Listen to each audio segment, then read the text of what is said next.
You have to admit, it was impressive. Impressive, that's the word. Yeah, you two were so impressed with Montez Ford that I thought I had to slide back in and pick your jaws off the floor. No, it wasn't like that. Cállate! You have no voice but the one I give you. And right now I'm wondering, am I the only one who still feels and understands the weight and the pride of being called Legado del Fantasma? You know what? Olvídalo. Let's go. Amigos, what do you take that from him?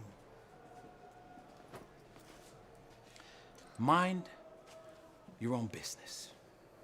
Esta es mi familia. Tranquilo.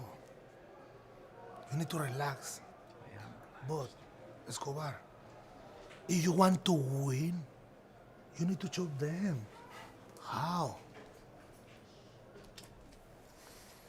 Yo soy el jefe. I'm the leader of Legado del Fantasma, and I don't need advice from someone like you. Vámonos. Ron, porque el jefe los va a dejar.